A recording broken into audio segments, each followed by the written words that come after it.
My name is James Wolfli. I'm a plastic surgeon in Edmonton, Alberta, working at the University of Alberta Hospital. Today we're going to be discussing the hand exam.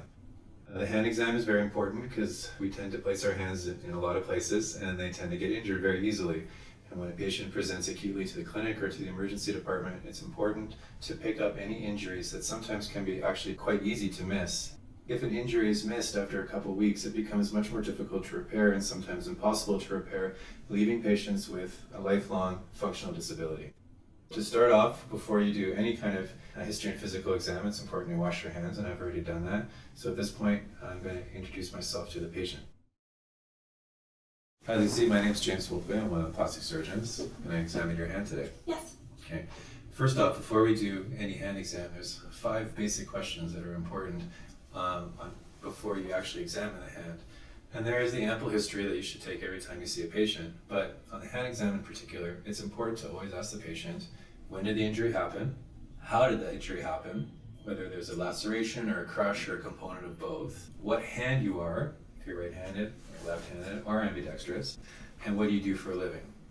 Because all those will play a part in not only picking up and making your plan on how to treat the problem, but it also will dictate how the recovery is going to go on. And finally, one of the last important questions is always to ask the patients if they've had a previous injury and whether that hand worked totally normally before. Because sometimes you'll pick up a problem, but on further querying the patient, that's something that happened to them 10 years ago, and that's not something that you're going to be able to fix anymore. That's a stable injury. So making sure that their hand worked normally, and if it didn't, finding out what the injury was and what their limitations were prior to this most recent injury. Okay? So today we're going to examine your left hand. So the way I like patients to start off is just if you can just lay your hand out to the side like that and just relax it on your palm. Before you even start manipulating the hand is your inspection. And on inspection, you should see that the hand looks relatively pink and vascularized. The tissue turgor of the ends of the finger is very nice, and we'll test that in a second. And then the last thing is the cascade of the hand. So the typical hand, when it's completely relaxed, okay, it has the index finger a little bit more straight than the rest of the fingers, and the rest are kind of curled in a natural fashion. And the thumb, typically in a natural cascade, is kind of bent a little bit at the MP and then fairly straight at the IP joint. And one of the things you can also do in infants, or who you can't even do an exam on sometimes, is you put them through a tenodesis effect. And what happens with that is when you extend the wrist, the flexor tendons go under flexion, and you can see the fingers flex, and when you extend the wrist, the fingers straighten. And so that's just kind of what we call tenodesis effect, and it's a nice way to show that both the extensors and flexors are patent and the joints are supple and moving. The first thing I always start off with is your vascularity, because if there's a vascular compromise to the hand, that is your biggest emergency where you have to get the patient to an operating room right away. So to look at vascularity, the easiest thing is cap refill.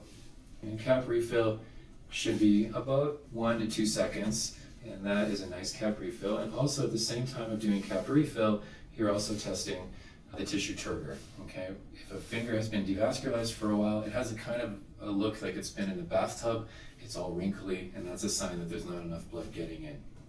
One other thing, if you have a pulse ox machine, great way to test individually is you can put the pulse ox oximeter on the fingers, and if you see a nice waveform, then that's a great way of also showing that you have excellent blood flow. If there's a cut or laceration and you're worried about major blood flow into the hand, then one of the things to do at this point is also an Allen's test. And with the Allen's test, you basically take the patient's hand, you occlude both the radial and ulnar artery, and then you get the patient to make a strong fist, biggest fist you possibly can, okay, and then open up, and the hand should be blanched, and then when you release one side, both sides of the hand should pink up, okay, and this means that her ulnar artery is patent and her arches are patent. Therefore, the whole finger and hand, all the fingers and hand are being perfused by the ulnar artery. And we can try the same with the radial. Again, occlude both, make a strong fist, open up. It's white, and now when we let go, once again, the whole hand and all the fingers become pink, showing that the radial artery is patent and going through the palmar arches and perfusing all the fingers. So that's our arterial exam. If one of those are obviously off, then that's something that requires an urgent consult and referral. Next is sensation. Sensation-wise in plastic surgery, we're not really too concerned about the nerve roots, C6, C7s. We're looking at peripheral nerves, okay? And a lot of injuries up in the arm, fractured arms, fractured humeruses. The main nerves that we're looking at that are going to the hand are going to be ulnar, median, and radial nerves.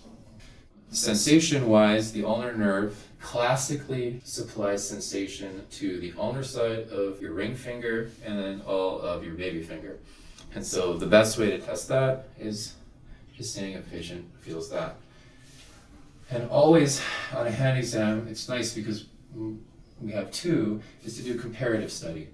And so ask the patient if they can feel it on the other side. And comparatively, it should be very close. And if it's not, then that suggests that there could be an issue. For median nerve sensation, again, it's from the radial side of the ring finger and then the entire rest of the medial side of the hand, including the volar thumb. But again, the best place to test it is radial side of your index finger comparatively. Now, a lot of people will talk about pinprick sensation or monofilament testing or two-point discrimination. For me, in the acute setting, I think touch is sufficient. Definitely, if you're monitoring nerve recovery, then those are mechanisms that you'd want to bring into your examination, which I'm sure will be discussed on your neurology section. Finally, the superficial branch of the radial nerve comes out and it gives sensation to the dorsal aspect of the hand, mostly on the radial side. But if you have to test one spot, that first dorsal web space is the best place, and again, comparative to see if you can feel the same on both sides. Okay, so that gets your main nerve branches, and that'll be an injury that happens in your forearm or more proximal. Most of the hand injuries do occur in the hand itself, and so at that point, you're talking about your common digital nerves, and more common than that is your proper digital nerves, which basically branch on both sides of each finger and the thumb. Therefore, when you are examining a hand, one of the more important things also in your inspection is to see where is the laceration, and be sure that you basically think about what's the anatomy under that laceration and what could potentially be cut. So you don't have to be doing sensation on both sides of every single finger if the only laceration is over here, because the ones you care about are going to be these two fingers. But let's say the laceration is here on the palm. Well, you definitely want to ask the patient, can you feel that there? Okay. And sometimes it can be a bit of an ambiguous answer, so again, ask a comparative over here. And if you get, I can kind of feel that over here, but then the patient says, oh yeah, I can totally feel that, well then there's obviously a difference. And if there is an injury that explains that subjective difference, then it's something that needs exploration, because the only way to rule out that nerve from being lacerated is, at this point, operatively exploring it. And then again on the thumb, the side of the thumb, okay, and the other sides of the thumb, okay. And so all the fingers where theoretically there could be involved with the nerve injury, you should always test both sides and then document to ensure that you can remember, because after a while, sometimes going back, it can get a little bit confusing. So next is motor. So motor is where things get a little bit more complicated. So let's talk first about the flexor tendons, okay? The flexor tendon to the thumb is probably the easiest, and it's called the flexor pollicis longus, and it's the only thing that flexes the IP of the thumb. So the easiest way to test that is by getting the patient to flex their thumb. Okay, perfect, okay? And so if that's present, okay, we know we have a flexor pollicis longus tendon. Sometimes patients get a partial tendon laceration, in which case they can still flex it, but maybe if it's just hanging on by a thread, we still want to explore it and possibly repair it. So at that point, you flex your tendon and then hold it and push against me. So you get what's called resisted flexion, and you ask the patient if that's painful. Okay?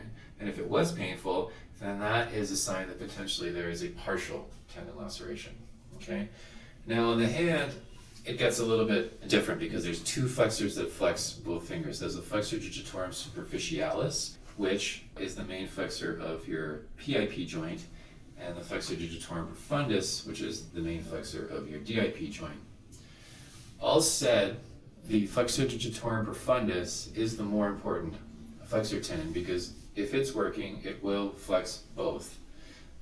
And so unless it's for fine movements like piano or violin, most patients can live without a flexor digitorum superficialis and be completely fine. Profundus tendon is quite different, because if you cut your profundus tendon, then you cannot flex your DIP joint, and that can cause much more problems with both grip strength as well as day-to-day functional ability. So that's why I always test the profundus the soonest, because it also, you don't really have to do too much to the hand. If you start manipulating the hand a lot, people have an acute injury, it hurts them, and sometimes you just kind of lose your ability to do a good exam. So test the important things first, and then really start the more manipulative exams later. So for flexor digitorum profundus, it's pretty easy. What you do is you hold the PIP of the finger you're testing out straight, okay, and then just get them to bend the DIP. There you go. And if they can bend it, that tendon's intact. You can also get them to bend it resisted, so bend and push against me, and that'll test for partial injuries, okay? And you can do that for every finger. So bend there, okay, and bend there, okay? And so it's a really quick and easy way to test your profundus tendons, and like I said, that's the most important tendon. Superficialis tendon is a little bit more complicated, because if you have a working profundus, how do you know your superficialis is cut? So what we need to do is know a little bit about anatomy, and that is that the profundus tendon has a common muscle belly in your forearm, where the superficialis tendons have independent muscle bellies. So if you take all the fingers, except for the one you're trying to examine, and keep the DIPs straight, so you have to immobilize the DIP fingers, and then get them to flex the finger, the only place the patient can bend the finger is at the PIP joint, okay? And that's because the profundus has a common muscle belly, so by holding out the DIPs of the other fingers, we're immobilizing the profundus, and that's only allowing for the superficialis, which has independent muscle bellies, to function, and therefore, flex again for me, perfect. And you can see we can do that again in the ring, okay? And there you go. This is probably one of the most common exams that I see done a little bit kind of incorrectly. I see a lot of people kind of trying to hold here or hold like this. You really want to be able to visualize as much as you can. So what I tell students is basically really the only part you really actually need to hold is the DIP straight. Okay, and that gives you really great visualization. Trying to kind of do all this kind of stuff like that, it just blocks your vision, and you lose some of the power of your exam. So, wrist flexors, a little bit more difficult, okay? Those are again going to be more injuries across the wrist, and so if you flex your wrist up, okay, the only real way of noting if those are intact is basically by palpating. So you can feel the flexor carpi radialis, and on the ulnar side, you can feel the flexor carpi ulnaris. The problem with that exam is if any flexor tendons are intact, they will work to flex the wrist, and so it's a bit more of a palpation to see whether the tendon is still intact. But all in all, the finger flexors are much more important. Okay, so now for the extensors. So at this point, more commonly the hand is injured on the extensor side. Quite easy to get cuts and lacerations over the top of the hand. And so we want to make sure that basically these tendons are intact. And there's again a little bit of anatomy that we need to know for this. The thumb extensor, the main one, is called your extensor pollicis longus. And that tendon is the main tendon that straightens up the IP joint of your thumb. And you can see that tendon right over here, and that's what makes up the top of your snuff box. And the reason why it does that is because it actually loops around Lister's tubercle and goes up here. So it actually works as a bit of a pulley around Lister's tubercle, which is why there's actually two ways of examining this tendon. One is by doing exactly what Lisa's doing right now, and that's by extending her thumb. Okay, and again, you can just kind of push against me, straighten up, push. You can do against resistance, and you can see that tendon there. The other way is actually by asking her to put her hand flat on her thigh and then getting her to raise her thumb off. And here again, you can see how that tendon is activated because it's actually running around this pulley system, and it's really the only thing that can lift the thumb off a flat surface. So those are two ways of examining your extensor pollicis longus. The other extensors to the thumb is your extensor pollicis brevis, which inserts at the base of your thumb proximal phalanx, and your abductor pollicis longus, which basically inserts at the base of the metacarpal. And those are much more difficult to examine, and in all honesty tends not to be as critically as important as the extensor pollicis longus. And those are the ones that make up the lower part of your snuff box. Moving on to the fingers. The fingers have one main extensor, okay? And we talk about the fingers, it's important to talk about the extrinsic extensors and your intrinsic extensors. Okay, so what we're going to be discussing now is your extrinsic extensors, and those are the extrinsic muscles, the ones that originate in the forearm and then come down and basically work the hand. And where they work the hand is at the MP joints. So the extrinsic extensors, which we're going to talk about, are the main extensors of your MP joints. Okay, so that is where you want to see the extension. So there are three main muscles. One is the extensor digitorum communis, which comes down and inserts on all of the fingers. And then there's indicis proprius, which inserts onto the index finger, and extensor digiti minimi, which goes onto the little guy. Okay. So the easiest way to test for extensor digitorum communis is you basically ask the patient to extend their fingers. Okay. And again, where you want to see the extension is at the MPs. Okay, because we're going to get into the PIP extension in a second. So the MPs, you want to basically see that finger coming up all the way. If there's a lag like that, and a cut over here, well, then you think that the extensor digitorum communis, to the fourth finger, is very likely cut. It usually doesn't kind of drop all the way down like a dead fish. Okay, usually it's just a little bit kind of more down like that, and that's their example of a cut extensor tendon. Then you also want to test indicis proprius and extensor digiti minimi. So you always ask the patient to hang loose. Okay. So you bend those down and get them to extend there, okay?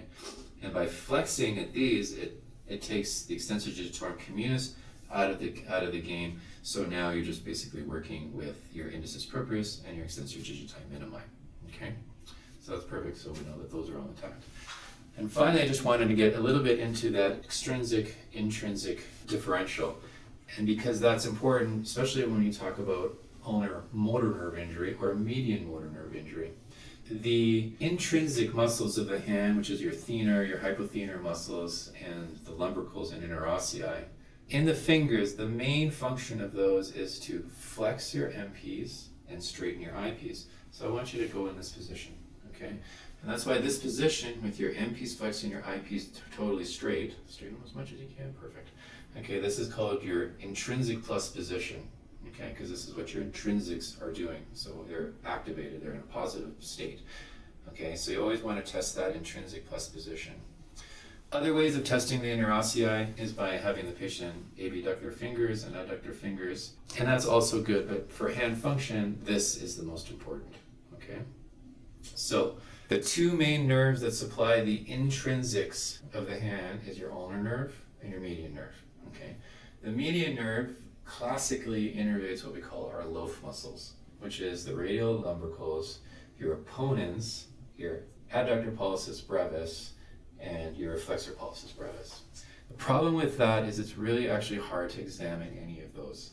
And so examining motor function to the median is actually quite difficult, and that's why people with long-standing carpal tunnel syndrome, usually the only time you actually start noticing the motor function is when they get that atrophy of their thenar eminence. But one of the better ways to do it is you can try to get them a pose over. So that's opposition, but there's lots of muscles that can do that. So again, it's not the best. Or you can have the patient basically try to flex their finger up against mine. So bring your finger up, and then you can palpate actually that flexor pollicis brevis muscle belly. And if you can feel that muscle belly kind of contract underneath your thumb there, then it's a good way of kind of saying that yes, it's probably innervated. Ulnarly is much more important. Okay, the ulnar nerve to the hand is way more critical than the median nerve to the hand, okay, because it innervates far more of the intrinsic muscles. But again, there can be crossover between the two. So if you want to remember one test to check for ulnar motor nerve function, okay, it's called Froment's test. That's where you take a piece of paper, okay, and you ask the patient to basically squeeze that piece of paper with the IP straight. Okay, and you can see how you can get a really good grip there. And that's because with the IP straight, what's holding that paper in is the adductor pollicis muscle, which is a very strong muscle, which is probably the most classically innervated muscle by the ulnar nerve. If the ulnar nerve is injured, then that muscle is not working, and then the patient gets what's called a positive Frohman's sign. And a positive Frohman's sign, basically, if you can let go there for me, okay, is where, because this is too weak, your body still wants to squeeze the piece of paper, so it ends up flexing the IP. And so you're actually trying to use now your flexor pollicis longus tendon to try to grip the paper. If you get a patient doing that, and you think somewhere along the level there could be an injury to the ulnar nerve. And that basically completes the examination. So we've talked about vascularity, sensation, motor function with regards to tendon and nerve function. And so that's a complete hand exam. By doing that, hopefully we'll pick up any injuries to the patient, and if there is something that needs surgery, then the referral can happen so that they can get timely treatment.